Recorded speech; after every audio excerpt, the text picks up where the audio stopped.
শেখ হাসিনা আবারও হুঙ্কার দিলেন ইউনূসকে। এই প্রসঙ্গটি নিয়ে আপনাদের সামনে কথা বলবো। একটা কথা আছে, পাপ বাপকেও ছাড়ে না। পাপ আমরা দেখেছি, অতীতেও বিভিন্ন সময়ে দেখেছি, কিন্তু বর্তমান সময়ে যে পাপগুলো হচ্ছে সেটি ভয়ঙ্কর। এমন পাপ বাংলাদেশে কোনো বিবেকবান মানুষ বলতে বাধ্য হবে যে এমন পাপ বাংলাদেশের ইতিহাসে তো দূর কি বাত। পাকিস্তান আমলেও, পাকিস্তান শাসন আমলেও বাংলাদেশে এমন পাপ মানুষ দেখেনি, এখন সেই পাপ ঘটছে। এই যে দেখুন, বাংলা নববর্ষের দীর্ঘদিনের রীতি ভঙ্গ করে যেটি একটা শোভাযাত্রা নিয়ে কিভাবে তেলেসমাতি হচ্ছে, রাজনীতি হচ্ছে, একটা মঙ্গল শোভাযাত্রা যেটি আন্তর্জাতিকভাবে স্বীকৃত, সেই শোভাযাত্রাটাকে নাম পরিবর্তন করে আনন্দ শোভাযাত্রা। মানে এই সরকারটি আছে শুধুমাত্র নাম পরিবর্তন নিয়ে, এবং আগের সরকারের যত কৃতকর্ম আছে, কৃতিত্ব আছে, ভালো কর্মগুলো আছে, সেই ভালো কর্মের কৃতিত্ব নিজেদের বলে চালিয়ে দেওয়ার জন্য। নিজেদের 9 মাসে কৃতিত্বটা কি আমি তো বলতে পারি না, আপনারা কি বলতে পারেন? নিশ্চয়ই পারেন না।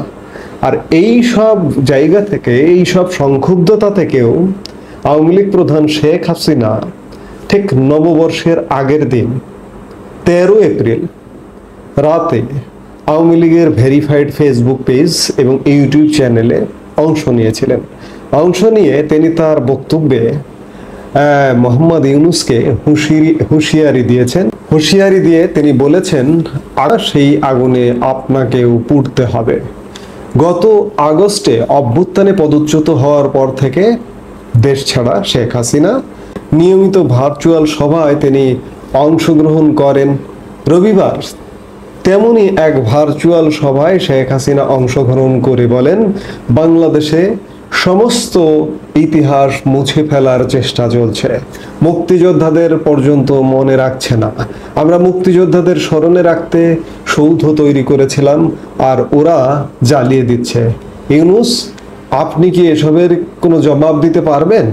এরপরই তার হুঁশিয়ারি, মনে রাখবেন আপনি যদি আগুন নিয়ে খেলেন, সেই আগুন আপনাকেও পোড়াবে। শেখ হাসিনা হুঁশিয়ারি দিচ্ছেন কেন? এই যে ইউনূস সরকারের পক্ষ থেকে ভারত সরকারকে চিঠি দেওয়া হচ্ছে শেখ হাসিনা যেন ভারত থেকে এই ধরনের কথাবার্তা না বলেন, তারপরেও দিচ্ছেন।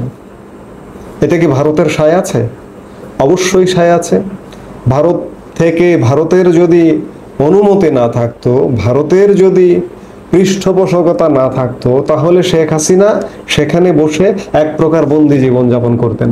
শেখ হাসিনা কিন্তু ভারতে কোনো বন্দি জীবন যাপন করেন না। ভারতে শেখ হাসিনা জেড ক্যাটাগরির নিরাপত্তায় মুক্ত জীবন যাপন করেন। সেখান থেকে শেখ হাসিনা তার নেতাকর্মীর সাথে নিয়মিত যোগাযোগ করেন।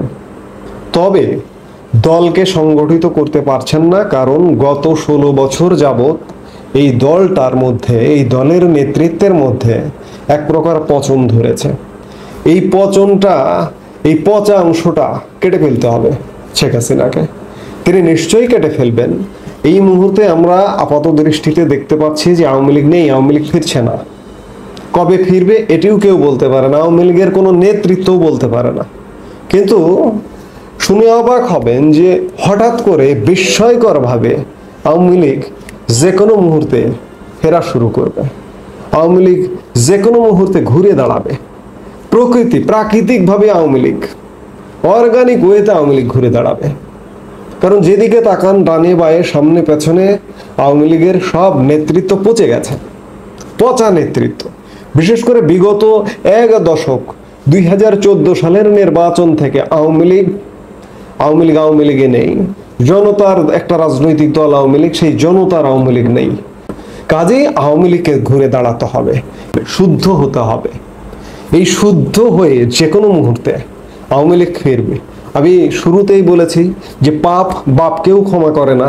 এই মুহূর্তে যে পরিমাণ পাপ কর্ম বাংলাদেশে চলছে, বাংলাদেশের ইতিহাসে আমি যেটি বললাম যে পাকিস্তান শাসন আমলেও এত পাপ হয়নি। এই পাপটা খুব দীর্ঘস্থায়ী হবে না, কারণ আমরা বিভিন্ন আলামত ইতিমধ্যে দেখতে পাচ্ছি। কারণ দেশ এক প্রকার বিচ্ছিন্ন হয়ে যাচ্ছে, দেশ এক প্রকার অর্থনৈতিকভাবে অচল হয়ে যাচ্ছে। ডক্টর ইউনূসের পক্ষ থেকে যতই গল্প করা হোক, এই গল্পগুলো করা হচ্ছে শুধুমাত্র ডক্টর ইউনূসের সরকারকে 5 বছর টেনে নিয়ে যাবার জন্য।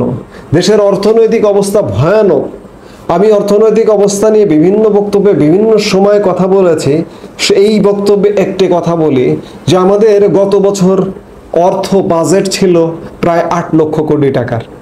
এবছর 25% কম বাজেটের প্রস্তুতি হচ্ছে, 6 লক্ষ কোটি টাকা।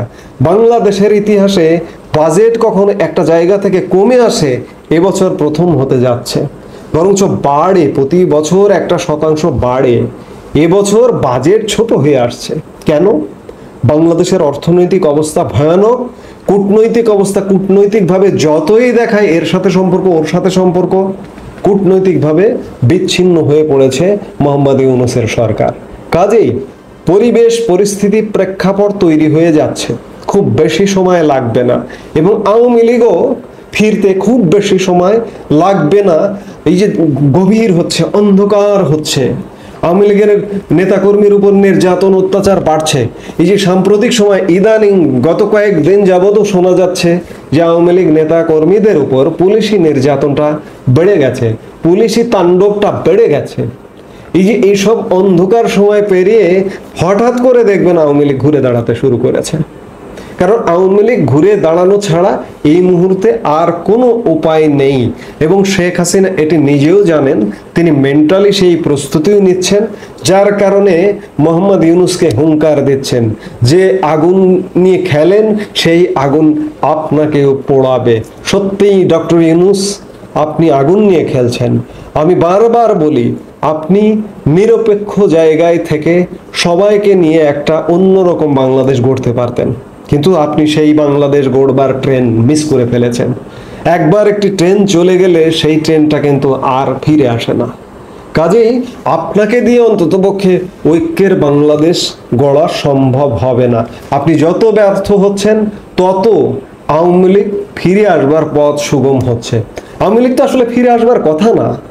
গত 16 বছরে আওয়ামী লীগের বহু পাপ আছে, আমি বলছি, আমি স্বীকার করছি। আমি স্বীকার করবার যদিও কেউ না, আমি আওয়ামী লীগের কেউ না, তারপরে বলছি আওয়ামী লীগের এত বেশি পাপ আছে, আওয়ামী লীগের বড় ধরনের শাস্তি হওয়া উচিত। আওয়ামী লীগের যারা পাপী তাদের গুনে গুনে দেখে দেখে তাদের ফাঁসি হওয়া উচিত। কারণ তাদের কারণে আজকে বাংলাদেশে এই তাণ্ডব চলছে, তাদের অস্থিরতার কারণে, তাদের দুর্বৃত্তপনার কারণে আজকে একটা অস্থির বাংলাদেশ তৈরির সুযোগ তৈরি হয়েছে।